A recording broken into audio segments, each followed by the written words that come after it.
दिवाली की शाम थी। बच्चे बहुत खुश हो रहे थे। वह बस फुलझड़ियां और पटाखे जलाकर खुश हो रहे थे। बाजार में भी बहुत भीड़ थी। लोग दिवाली भी शॉपिंग कर रहे थे। आसमान भी रंग बिरंगी लाइटों से जगमगा रहा था। और दिवाली से एक दिन पहले ही अशोक के घर में उसकी बेटी के दोनों बच्चे आए हुए थे, नीरव और रेनू। नाना जी, आप हम लोगों को भी पैसे दीजिए ना, हम लोग भी जाएंगे। बाजार से दिए लेकर आएंगे और शाम को जलाएंगे। पटाखे और फुलझड़ियां भी लेकर आएंगे। खूब अच्छे से दिवाली मनाएंगे। हाँ नाना जी, मुझे भी पैसे दीजिए। मैं भी बाजार से पटाखे और फुलझड़ी लेकर आऊंगी और उन्हें जलाऊंगी। बहुत मजा आएगा। नहीं, तुम लोग अभी अभी शहर से गांव आए हुए हो और गांव के बारे में तुम्हें कुछ भी नहीं पता है। ऊपर से दीपावली का त्योहार है। बाजार में इतनी ज़्यादा भीड़ होगी तो तुम दोनों को वहाँ नहीं जाना है। मैं जाऊँगा, तुम्हारे लिए सारा सामान खुद ला कर दे दूंगा।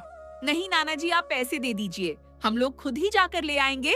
हाँ नाना जी, आप पैसे दे दीजिए। हम लोगों को अभी फुलझड़ी और पटाखे लाकर जलाने हैं। नीरव और रेनू अशोक की बात को नहीं मानते हैं और वह बाजार जाने की जिद पर अड़े रहते हैं। अच्छा ठीक है, लेकिन बहुत ध्यान से जाना और घर में जलाने के लिए सबसे पहले कुछ दीपक खरीद लेना। उसके बाद तुम्हें जो खरीदना होगा वह खरीदना। ये लो पैसे और संभल कर जाना। इतना कहने के बाद अशोक नीरव को नोटों की गड्डी थमा देता है। नीरव और रेनू पैसे देखकर बहुत खुश हो जाते हैं और बाजार की तरफ निकल जाते हैं। और तभी बाजार के अंदर एक औरत अपने सिर के ऊपर दीपक की टोकरी रखकर जोर से चिल्लाती हुई आकर एक जगह बैठ जाती है। दिए ले लो, दिए ओ भैया, ओ दीदी, घर को सजाने के लिए दिए लेते जाओ, रात में जलाना, पूरा घर रोशनी से जगमगा उठेगा। बहुत ही खूबसूरत और सुंदर दिए हैं, मैंने अपने हाथों से बनाया है। अरे यह तुम्हारे दीपक देखने में तो बहुत सुंदर लग रहे हैं। आज मैं इन्हीं को लेकर जाऊंगा और अपने घर को इन्हीं दीपक की रोशनी से जगमग जगमग कर दूंगा। कैसे दिया? तुम ठीक कह रहे हो भैया, ये दिए वाकई में बहुत ही सुंदर लग रहे हैं। मैं भी इनको लेकर जाऊंगी। अब जरा इनका रेट भी बता दो, क्योंकि बस शाम हो ही चुकी है और मुझे जल्दी से घर पहुंचकर दीपक जलाने हैं। मुझे भी बहुत सारा काम है। बच्चों के लिए मिठाइयां लेनी है, कपड़े खरीदने हैं। तो जितनी जल्दी ये दिए बिक जाएंगे, मैं बेचकर अपनी खरीदारी भी कर लूंगी। 100 रुपए के 10 दिए हैं। दिए तो बहुत महंगे हैं, लेकिन इसने सुंदर है तो मैं इनको लिए बिना मैं जा नहीं सकता हूँ। अच्छा जल्दी से 20 दिए पैक कर दो। हाँ, दिए तो वाकई में बहुत महंगे हैं, लेकिन मुझे भी बहुत पसंद है, तो मुझे भी 40 दिए पैक कर दो। बहन जी, ये दिए आपको महंगे जरूर लग रहे होंगे, लेकिन एक बार जब आप इनको जलाएंगे ना, तो इसमें इतनी ज्यादा रोशनी होगी कि आपका घर पूरा जगमगा उठेगा। तब आपको इसकी असली कीमत पता चलेगी। और यह लीजिए आपके 20 दिए और आपके 40 दिए ले लो। दिए बहुत ही सुंदर दिए हैं, थोड़े से ही बचे हैं, जल्दी से ले लो। जिसको लेना है ले लो, वरना खत्म हो जाएंगे। फिर बाद में मत कहना कि हमको दिए नहीं मिले। आपका घर अंधेरे में रह जाएगा। दिवाली में आओ, जल्दी से ले जाओ और घर में दिए जलाओ। तभी नीरव और रेनू बाजार पहुंच जाते हैं। आप दीपक वाली आंटी जी है ना? आप जल्दी से मुझे दीपक दे दीजिए। मुझे अभी और बहुत ढेर सारी फुलझड़ियां और पटाखे भी लेने हैं। नाना जी ने कहा है कि दीपक जल्दी से लेकर आओ, और देखो रात भी होने वाली है। हाँ हाँ आंटी जी, जल्दी से आप हमको दीपक दे दीजिए, क्योंकि हम लोगों को फुलझड़ियां भी लेनी है और उनको घर पर जाकर जलाना है। बहुत मजा आएगा। प्यारे बच्चों, तुम लोगों ने बहुत देर कर दी है। देख रहे हो ना, मेरी टोकरी बिल्कुल खाली हो गई है। सारे के सारे दीपक बिक चुके हैं। अब मैं भी अपने घर जाने ही वाली थी। मुझे भी तो दिवाली मनानी है और अपने बच्चों के लिए मिठाइयां खरीदनी है। सारे दिए खत्म हो गए हैं, तो हम लोग अपने घर क्या लेकर जाएंगे? नीरव, अब बताओ क्या किया जाए? ऐसे कैसे दीपक खत्म हो सकते हैं?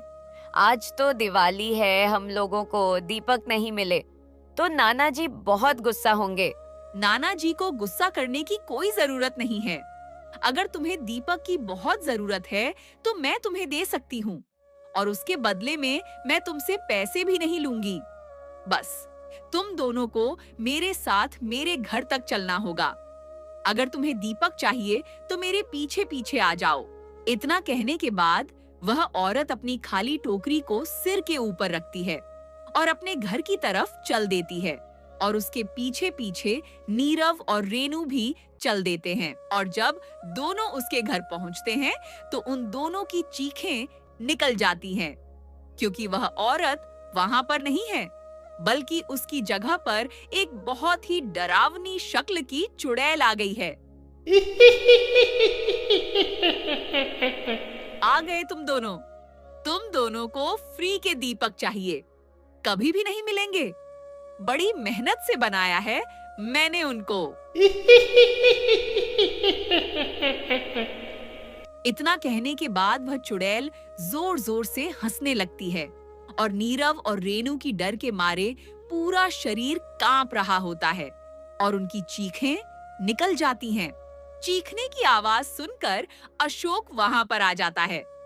जैसे ही अशोक घर के अंदर घुसता है तो वह चुड़ैल वहां से गायब हो जाती है। तुम दोनों यहाँ क्या कर रहे हो? इसलिए मैं तुम लोगों को मना कर रहा था बाजार जाने के लिए, और चलो यहाँ से। नाना जी, वह चुड़ैल कौन थी? हम लोग उसको देखकर डर गए थे। उसका चेहरा इतना भयानक था कि उसको देखने के बाद मेरे मुंह से आवाज ही नहीं निकल रही थी। बेटा, वह एक चुड़ैल है। आज से कई साल पहले वह जिंदा थी और हम लोगों के जैसे ही दिवाली मनाती थी। मुझे आज भी अच्छे से याद है कि वह मिट्टी के बहुत सुंदर सुंदर दिए बनती थी और उनको आग में पकाकर हर साल दिवाली में बेचती थी और उन पैसों से अनाज खरीदनी थी और साल भर आराम से अपना जीवन बिता रही थी।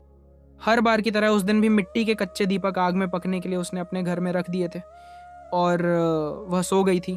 तभी अचानक से बहुत तेज हवाएं चलने लगीं और वह आग पूरे घर में फैल गई, जिसमें उसका पूरा घर आग की लपटों से भर गया और वह जहाँ पर सो रही थी वहाँ पर भी आग पहुँच जाती है और उसी आग में जलकर उसकी मौत हो जाती है।